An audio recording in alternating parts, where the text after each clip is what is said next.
బిడ్డలు నేను మనం జ్ఞాపకం చేసుకున్నాము.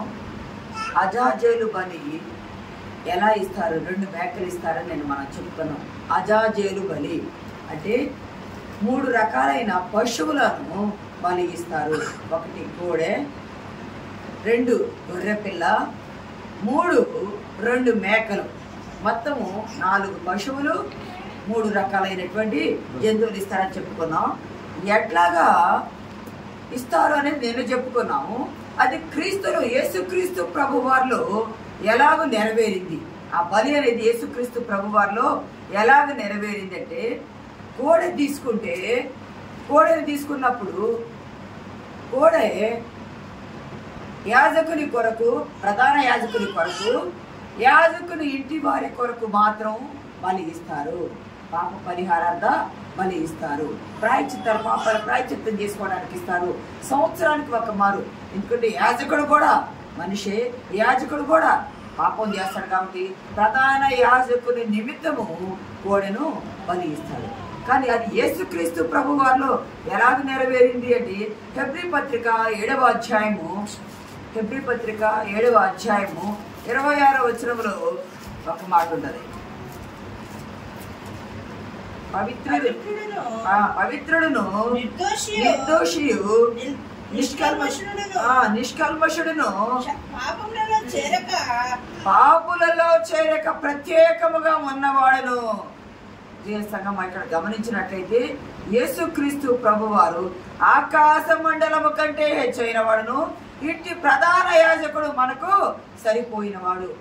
ఏ కోడెను తెచ్చి, ఏ కోడె బలి తీసుకొచ్చి ఈ ప్రభువులకు మనం సమర్పించగలము. ఈ ప్రభువును ఏ కోడె బలితో సమానంగా చేయగలము. ఆ కోడెలో ఏమైనా ఉండొచ్చేమో కానీ ఈయన పవిత్రుడు, నిర్దోషి, నిష్కల్మషుడు, పాపుల్లో చేరక ప్రత్యేకముగా ఉన్నవాడు, ఆకాశ మండలము కంటే హెచ్చైన వాడు, ఇంటి ప్రధాన యాజకుడు మనకు సరిపోయినవాడు. ఈ లోకములో ఉన్న మానవుడైన ప్రధాన యాజకుడు పాపము చేసి తన కొరకు, తన ఇంటి వారి కొరకు బలి ఇచ్చుకోవచ్చేమో కానీ ఈయన పరిశుద్ధుడు. సంఖ్యాకాండం 19లో ఉంటుంది కదా, ముడత గాని, మచ్చ గాని, డాగు గాని, కళంకము గాని ఏది లేని ఎర్రని పైన తీసుకొచ్చి ఇవ్వాలనేది ఉండదు బలి. ఇక్కడ యేసుక్రీస్తు ప్రభు వారిలో ఆ పేయది కూడా నెరవేరింది. ఈ కోడలు కూడా ఆయనే పరిశుద్ధుడు కాబట్టి ఆయన పాపం లేదు కాబట్టి ఆయన కోడను బలి ఇవ్వవలసిన పని లేదు. ఇక్కడ గమనించినట్లయితే ఈ కోడని ఏం చేస్తారు, రక్తం చిందిస్తారు. రక్తాన్ని 7 మార్లు అక్కడ ప్రోక్షకరిస్తారు. ప్రోక్షకరించిన తర్వాత ఊరి వెలుపట ఆ కోడె బలి మాంసముని తీసుకెళ్లి దహించి వేస్తారు. ఊరి వెలుపట యేసుక్రీస్తు ప్రభు వారు కూడా ఊరిలోనే యెరూషలేముని దేవుడు కోరుకున్నాడు కదా. యెరూషలేము పరిశుద్ధ పట్టణం కదా. పరిశుద్ధ పట్టణంలోనే ప్రధాన యాజకుల ఎదుటనే ముళ్ళ కిరీటము పెట్టి కొరడా దెబ్బలు కొట్టి అక్కడ రక్తము చిందించడమైనది. అంత మాత్రమే ఆ వీధుల్లో, యెరూషలేము వీధుల్లో నడుచుకుంటా వచ్చి ఆయనను ఊరి వెలుపట ఆయనను సిలువ వేశారు. అంటే ఊరి వెలుపట ఆయన మరణానికి అప్పగింపబడ్డాడు. ఈ కోడె బలి ఎలాగూ జరిగిందో యేసుక్రీస్తు ప్రభు వారిలో ఈ ప్రధాన యాజకుని నిమిత్తం ఇవ్వవలసిన బలి ప్రభువులో జరిగి నెరవేరింది. ఆయన పరిశుద్ధుడు కాబట్టి ఆయనకు కోడెని బలి ఇవ్వవలసిన పని లేదు. ఆయనే పరిశుద్ధుడి మన పాపాల కొరకు తండ్రి ఎదుట బలి అయిపోయినాడు. ఇక్కడ గమనిస్తే క్రొత్త నిబంధన, పాతది కొట్టివేస్తున్నా అన్నాడు కదా. బలి పాతది కొట్టివేస్తున్నా, ధర్మశాస్త్రం కొట్టివేస్తున్నా. ఏమి కొట్టివేస్తున్నాడు? మరి మత్తయి సువార్తలోనే ఉంది, ధర్మశాస్త్రం నెరవేర్చడానికి వచ్చాను, దాన్ని కొట్టివేయడానికి రాలేదన్నాడు.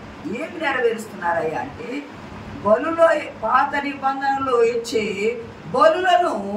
బలుల పరిహారాలను నిలిపివేస్తూ ఉన్నాడు. ఎందుకంటే ఆయన ఏకైక బలి అయిపోయాడు కాబట్టి. ఇక్కడ కోడె మాంసమును బలిని తినకూడదు, కానీ యేసుక్రీస్తు ప్రభు వారు ఇక్కడ ఏం చేస్తాడంటే తన రక్తమును తన శరీరమును నూతన నిబంధనగా స్థాపించాడు. అక్కడ కోడబలి పాప పరిహారం చేసిన కోడబలి మాంసమును తినకూడదు. కానీ మనుషులు యేసుక్రీస్తు ప్రభు వారు పరిశుద్ధుడు గనుక తన శరీరము, తన రక్తము మనకు ఆహారము పానము అంటే ద్రాక్షరసము రొట్టెగా ఇచ్చి నిత్యము మీరు జీవించండి, మీ కొరకు నేను పాప పరిహారము చేశాను. పాప పరిహారార్థ బలి అయినారు. 7వ అధ్యాయం 28వ వచనంలో ఉంటుంది చూడండి. హెబ్రీ పత్రిక 7వ అధ్యాయము 28వ వచనంలో, ధర్మశాస్త్రము బలహీనత గల మనుషులను యాజకులుగా నియమించును గాని, ఆ ధర్మశాస్త్రము బలహీనత గల మనుషులను యాజకులుగా నియమించును గాని, ధర్మశాస్త్రము తర్వాత వచ్చిన ప్రమాణ పూర్వక వాక్యము నిరంతరమును సంపూర్ణ సిద్ధి పొందిన కుమారుని నియమించును గనుక ఈయన ఆ ప్రధాన యాజకుల వలె మొదట తన సొంత పాపముల కొరకు తర్వాత ప్రజల పాపముల కొరకును దినదినము బలులను అర్పింపవలసిన అవసరం గలవాడు కాడు. ప్రధాన యాజకులు పాపం చేసి బలి ఇస్తారేమో కానీ క్రొత్తగా రాబడిన ఈయన మనకు ఒక ప్రధాన యాజకుడు ఉన్నాడు. ఆయన ప్రతి సంవత్సరము ఏటేటా చేసే పాప పరిహారార్థ బలులు అర్పించవలసిన పని లేదు. ఈయన ఒక్కసారే ఆ పని చేసి ముగించాడు. అందుకని మీరు నా శరీరం తినండి, నా రక్తము తాగండి అని అన్నప్పుడు యేసుక్రీస్తు ప్రభువారు ఆ మాట చెప్పినట్టు యోహాను సువార్త 6:66లో అనేక మంది ప్రజలంట ఆ మాట విని సనుక్కొని రక్తము త్రాగటం ఏమిటి, మాంసం తినటం ఏంటి, పాప పరిహారం నిమిత్తం ఆ బలిని చేయాలి కానీ తిని తాగకూడదు కదని అనేకులు ఆయన అనుసరించుటప్పటి నుండి మానివేశారంట. మరి ఎన్నడూ కూడా రాలేదు. ప్రభువే పరిశుద్ధుడే ఒకే ఒక్కసారి పాప పరిహారార్థ బలి మనం చేసిన మళ్ళీ ప్రతి సంవత్సరం బలులు అర్పించవలసిన పనులు లేదు. కోడెలు పాప పరిహారార్థ బలి క్రీస్తులో నెరవేరింది. మరి 2 మేకలు అనుకున్నాం కదా మనము. 2 మేకలు అని అనుకున్నప్పుడు లేవియాకాండము 16:9లో ఏ మేకపై అయితే యెహోవా పేరిట చీటిబడును అది పాప పరిహారార్థ బలిగా ఇశ్రాయేలీల జనము కొరకు సమస్త పాప చదవడం అన్నమాట. ఏ మేక మీద యెహోవా పేరిట చీటి పడును ఆ మేకను అహరోను తీసుకొని వచ్చి పాప పరిహారార్థ బలిగా అర్పింపవలెను. 16:16లో కూడా చూడమ్మా. అట్లు అతడు ఇశ్రాయేలీయుల సమస్త పాపములను బట్టి ఎందుకు అర్పిస్తున్నాడయ్యా అంటే పాప పరిహారార్థ బలిగా ఇశ్రాయేలీయుల సమస్త పాపములను బట్టి, వారి అపవిత్రతను బట్టి, వారి అతిక్రమములను బట్టి పరిశుద్ధ స్థలమునకు ప్రాయశ్చిత్తం చేయవలెను. దేనికి చేస్తున్నాడు అంటే పరిశుద్ధ స్థలమునకు ప్రాయశ్చిత్తం చేస్తున్నాడు. వారి సమస్త పాపముల నిమిత్తము, వారి అతిక్రమముల నిమిత్తము, వారి అపవిత్రత నిమిత్తము ఆయన పరిశుద్ధ స్థలమునకు ప్రాయశ్చిత్తం చేస్తున్నాడు. యేసుక్రీస్తు ప్రభువారు తన రక్తము చిందించేటప్పుడు ఎవ్వరు కూడా ఈ కొర్ర దెబ్బలు కొట్టేటప్పుడు, ముళ్ళ కిరీటం పెట్టేటప్పుడు ప్రధాన యాజకుల ఎదుటనే ఈ కార్యం అంతా జరిగింది. అక్కడే రక్తం అనేది చిందించబడింది. ఇందాక చెప్పాను కదా, అక్కడే యెరూషలేము వీధుల్లో నడుచుకుంటూ రాబడింది. అది ప్రభువు కోరుకున్నది. అందుకే లోకాసు వార్తలు అంటాడు కదా 22:42లో ఏమంటాడంటే, తండ్రి నీ చిత్తమైతే ఈ గిన్నె నా యొద్ద నుండి తొలగించు, అయినా నా ఇష్టము కాదు నీ చిత్తమే సిద్ధించుగాక అంటాడు. ఎందుకయ్యానంటే యెహోవా పంపగా వచ్చినవాడు. నేను నా తండ్రి, యోహాను వార్తలు అంటాడు చూడవసరం లేదు కానీ, నేను నా తండ్రి పనుల మీద వచ్చాను. తల్లిదండ్రితో అంటాడు కదా 12 సంవత్సరాల ప్రాయంలో, నేను నా తండ్రి పనుల మీద ఉన్నానని మీరు ఎరగరా. ఆయన తండ్రి పని మీద తన తండ్రి పంపించగా ఇక్కడికి వచ్చి ఆయన యెహోవా పేరిట బలిగా అర్పించబడ్డాడు. యెహోవా పేరిట తీయబడ్డ చిట్టి మేకగా ప్రభు వచ్చి ఉన్నాడు. వచ్చి మొదటి మేకగా ఆయన రక్త ప్రోక్షణం చేశాడు, రక్తము చిందించాడు. 2 మేకలే కానీ ఒక్క బలిగా పరిగణించాలా. 2 మేకలే కానీ ఒక్క బలిగా పరిగణించాలా. తండ్రి చిత్తము నెరవేర్చడానికి వచ్చిన యెహోవా పేరిట పడిన చిట్టి మేక వలె ఆయన రక్త ప్రోక్షణం చేశాడు. 2వ మేక హెబ్రీ పత్రిక 13వ అధ్యాయము 12వ వచనంలో ఉంటుంది. హెబ్రీ పత్రిక 13వ అధ్యాయము 12వ వచనంలో ఉంటుంది. కావున యేసు కూడా తన స్వరక్తము చేత ప్రజలను పరిశుద్ధపరచుటకై పరిశుద్ధపరచుటకై గవిని వెలుపట శ్రమ పొందెను. 2వ మేక వలె. 2వ మేకను ఏం చేస్తారు? ఊరికి దూరంగా నేను చెప్పుకున్నాం కదా, బలమైన ఒక వ్యక్తినిచ్చి ఎక్కడికి ఎడారి దేశానికి పంపించి ఊరికి వెలుపట, ఊరి లోపలేమో ఒక మేకను బలి ఇస్తారు, ఊరికి వెలుపట 2వ మేకను ఆ చిట్టి విడిచిపెట్టబడే అజాజేలు మేక పిల్లవలి విడిచిపెట్టబడే మేక పిల్లవలి ఊరికి దూరంగా పంపిస్తారు. ప్రభువులు 2000 సంవత్సరాల క్రిందట సిలువ వేయబడినప్పుడు ఆ గొల్గొతా కపాల స్థలం అనబడే ఆ స్థలము ఊరికి వెలుపట ఉన్నది. కాబట్టి రెండవ మేకను ఊరికి వెలుపట యేసుక్రీస్తు ప్రభువాని గవిని వెలుపట ఆయన శ్రమ పొందెను. అంటే గవిని వెలుపట శ్రమ పొంది ఆయన మరణయాతన నుండి అక్కడ మరణము పొందెను. 9:12 ఇదే హెబ్రీయులో 9:12 ఉంటది. మేకల యొక్కయు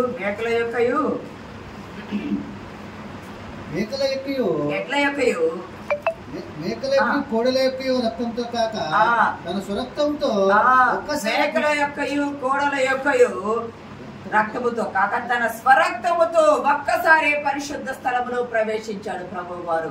ఈ బలి ప్రాయశ్చిత్తార్థ బలి. హెబ్రీలో ఏమంటారంటే యం కిప్పూర్ అంటారు. మీకు గుర్తుందా? ఎప్పుడు యం కిప్పూర్ ఎప్పుడు చేశారయ్యా అంటే 2023 అక్టోబర్ 7 తారీఖు. ఇది ఎప్పుడు? సెప్టెంబరు అక్టోబర్ మాసంలో వస్తూ ఉంటుంది. ఎప్పుడు? సెప్టెంబరు అక్టోబర్ మాసాల్లో వస్తూ ఉంటుంది. ఇక్కడ గమనించినట్లయితే యం కిప్పూర్ అనే ఈ ప్రాయశ్చిత్తార్థ బలిని ఇక్కడ చేశారు. అది చేసేటప్పుడే మీకు గుర్తుందా? అది చేసేటప్పుడే పక్కనున్న గాజా హమాస్ వాళ్ళు ఇశ్రాయేలీలను 1200 మంది వరకు యుద్ధం చేసి బాంబర్స్ చేసి ప్యారాచూట్స్తో దిగి 1200 మంది ఇజ్రాయేలీలకు చెప్పేశారు. ఈ యం కిప్పూర్ ప్రాయశ్చిత్తార్థ బలి రోజే ఇది జరిగింది. ఎందుకంటే ఆ రోజు ఏమి చేయరు, పశ్చాత్తాపంతో పాపాలను ఒప్పుకుంటూ ఏమి జరిగిన పశ్చాత్తాపడుతూ ఇక్కడ వాళ్ళు రెండవ మేకను బలిగా పరిగణించారు. ప్రధాన యాజకుడు ప్రాయశ్చిత్తం చేసుకునేటప్పుడు ఈ బలి ఇచ్చేటప్పుడు ఎట్లా ఉంటుందంటే మొదటి బలిని ఇస్తారు కదా, మొదటి కోడిని ఇచ్చేటప్పుడు ప్రధాన యాజకుడు ఒక్కడే ఉంటాడు. ఎవ్వరూ అక్కడ ఉండటానికి వీలు లేదు. ఇక్కడ ఉండదు. చదవండి ఆ మాట.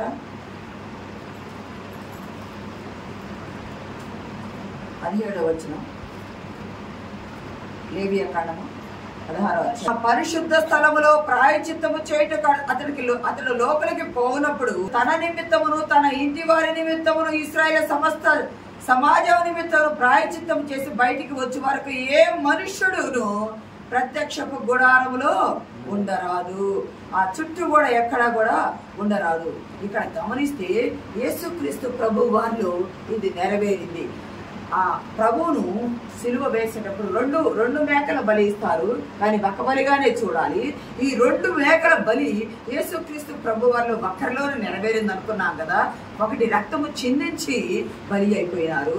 7 సార్లు 7 శరీర భాగంలో 7 సార్లు తల నుండి, ప్రక్క నుండి, చేతుల నుండి, కాళ్ళ నుండి, వీపు నుండి ఆయన రక్తం చిందించారు. 7 సార్లు చిందించారు మనం అనుకున్నాం కదా. అలాగే ప్రోక్షణ జరిగింది. అట్లాగే గౌను వేలుపట చనిపోయారు. ప్రభువు ప్రధాన యాజకుడు ఈ ప్రాయశ్చిత్తాన్ని చేసుకునేటప్పుడు పరిహారం చేసుకున్నప్పుడు ఒక్కడే లోనికి వెళ్ళాలా. ప్రత్యక్ష గుడారం లోపలికి ఒక్కడే వెళ్ళాలి. ఎవరు కూడా దరిదాపులకు ఉండకూడదు. యేసుక్రీస్తు ప్రభు వారిని సిలువలో వేసినప్పుడు మధ్యాహ్నం 12 గంటలు మొదలుకొని 3 గంటల వరకు ఆ దేశమందంతటా చీకటి కమ్మెను, సూర్యుడు అదృశ్యుడాయను అని లేఖనాల్లో ఉంది. మరి అప్పుడు ఏం జరుగుతుంది? అక్కడ ఎవరూ కూడా లేరు. చివరికి సూర్యుని కిరణాలు కూడా ఆయన తాగటము లేదు. ఎవరూ కూడా ప్రభు ఒక్కడే ఉన్నాడు. ఎందుకయ్యా అంటే ఏమి చేస్తారయ్యా అంటే ఆ బలి ఇచ్చేటప్పుడు ఆయన ప్రధాన యాజకుడు దేవుడు మాత్రమే ఉంటాడు, బలి ఇస్తాడు.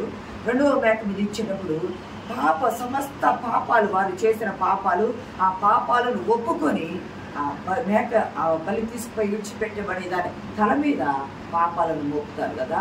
తండ్రి అయిన దేవుడు సర్వమానవాళి పాపాలను తన కుమారుడైన యేసుక్రీస్తు మీద బలి అవ్వటానికి వచ్చిన రెండవ మేక మీద బలి అవ్వటానికి వచ్చిన ఆయన తల మీద పాపాలను మోపగా ఆ 12 గంటలు మొదలుకొని 3 గంటల సమయం వరకు ఏమి జరుగుతుంది అంటే ప్రాయశ్చిత్తం జరుగుతుంది, పాపాలు మోపటమైంది. అప్పటి వరకు తండ్రి వీరేం చేస్తున్నారు వీరు ఎరగలని మొదటి చెప్పాడు కదా. అంటే అప్పుడు తండ్రితో సమాధానం సహవాసం అన్నది కదా. ఎప్పుడైతే పాపాలు మోపబడ్డాయో, పాపాలు మోపబడ్డ యేసుక్రీస్తు ప్రభు వారి నుండి తండ్రి ఎడబాసాడు. అందుకని ఆ మధ్యాహ్నం 3 గంటలప్పుడు ఏలి ఏలి లామా సబక్తాని అని ప్రభు వారు బిగ్గరగా కేకవేశారు. అంటే నా దేవ నన్ను ఎందుకు చేయి విడిచింది? ఎందుకు చేయి విడిచాడు? తండ్రి పరిశుద్ధుడు, నేను పరిశుద్ధుడు, మీరు పరిశుద్ధులు అయి ఉండమన్నారు. పరిశుద్ధుడు యేసుక్రీస్తు ప్రభు వారు. కానీ సర్వమానవాళి పాపము మేక మీద మోపుతాం కదా. మేక మీద ప్రధాన యాజకుడు మోపే రీతిగా బలి అవ్వడానికి వచ్చిన యేసుక్రీస్తు ప్రభు వారి మీద పాపాలు మోపగా, పాపము ఉంటే పరిశుద్ధుడైన తండ్రి పాపముగా చేయబడ్డ వారి యొద్ద ఉండడు. పాపముగా చేయబడ్డారు అప్పుడు యేసుక్రీస్తు ప్రభు వారు. ఆయన పాపము చేయలేదు, ఆయనలో పాపము లేదు. కానీ మన కొరకు ఆయన పాపముగా చేయబడ్డాడు. కాబట్టి ఆ టైంలో ఆయన నా దేవ నన్ను ఎందుకు చేయి విడిచామన్నారు. ఎందుకంటే అప్పుడు పాపము ఆయన మీద మోపబడింది. పాత నిబంధనలు అహరోను ఏ రీతిగానైతే మేక మీద మోపాడు, ఆ రీతిగా తండ్రి యేసుక్రీస్తు ప్రభు వారి మీద మోపాడు.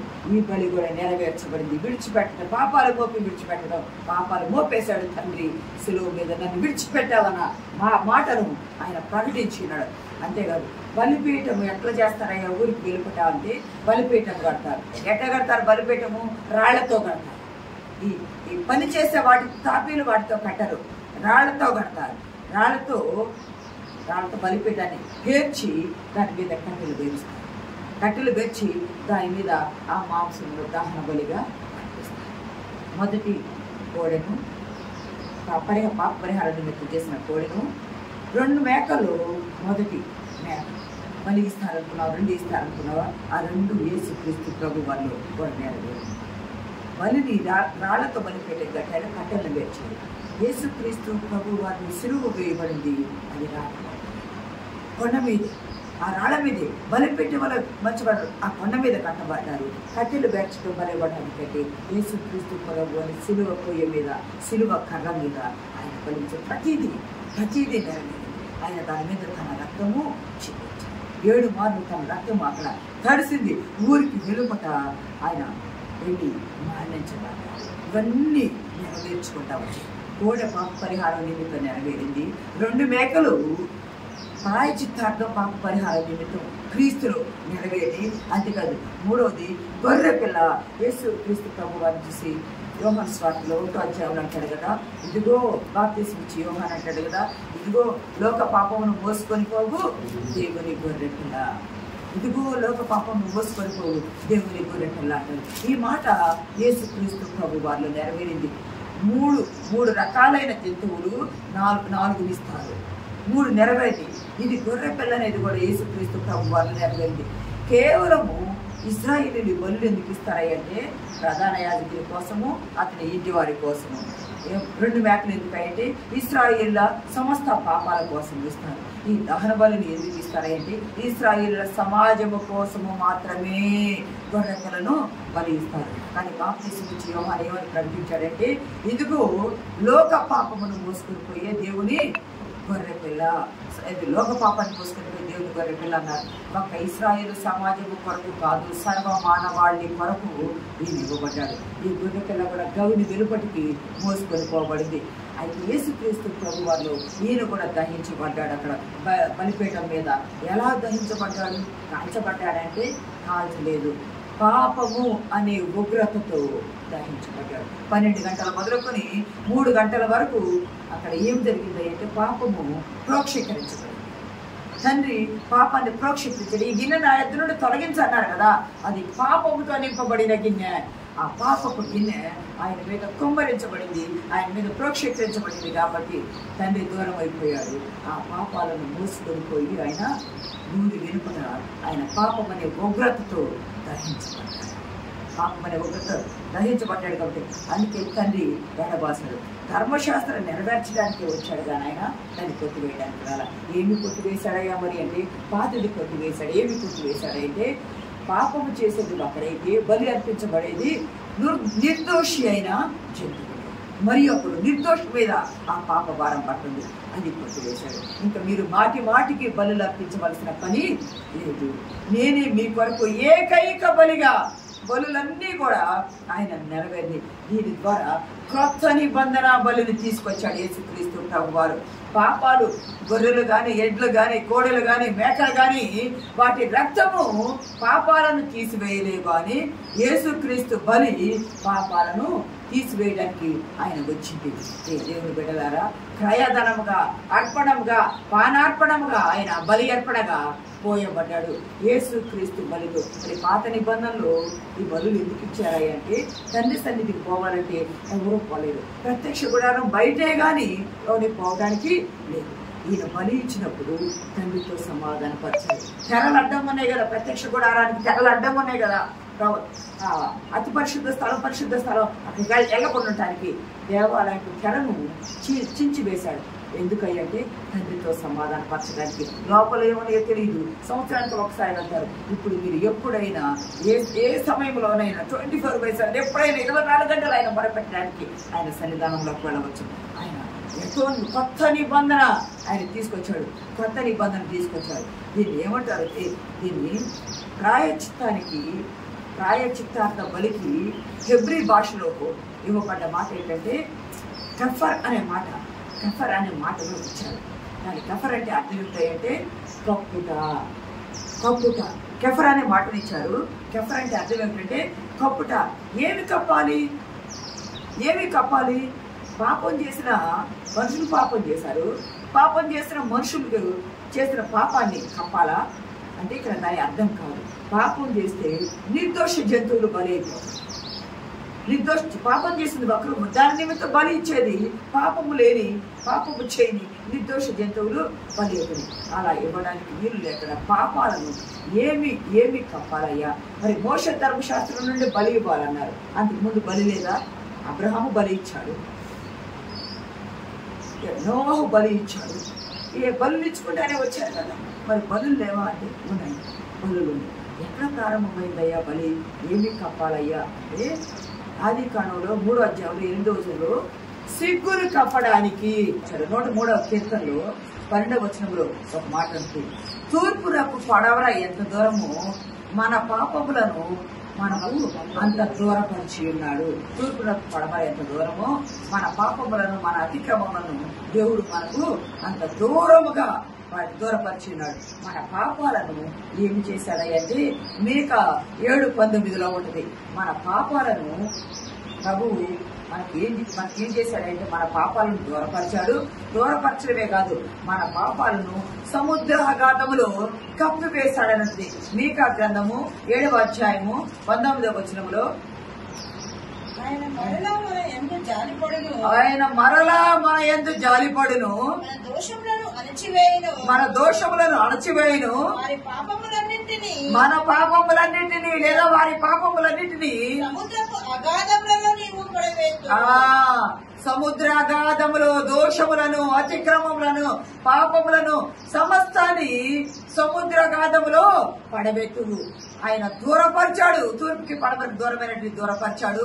మన పాపాలను సముద్రాగాధంలో పడవేశాడని ఇక్కడ వాక్యంలో ఉంది. ఆయన మరలా మన యందు జారిపడి మళ్ళా పునరుద్ధరించి తండ్రితో సమాధానపరిచాడు. ఆ సమాధాన బలి, ప్రాయచిత్తార్థ బలి, పాప పరిహారార్థ బలి, యం కిప్పూరుని ఇజ్రాయేలు చేసుకునే ఈ బలి. ఇక్కడ పాపాలు ఒప్పుకొని విడిచిపెట్టబడే మేక మీద మోపబడ్డ బలి అర్పణ కోడెలోను 2 మేకలలోను గొర్రె పిల్లలోను ఈ బలి నెరవేరింది. పరిశుద్ధాత్మ మనకు సహాయం దయచేయగా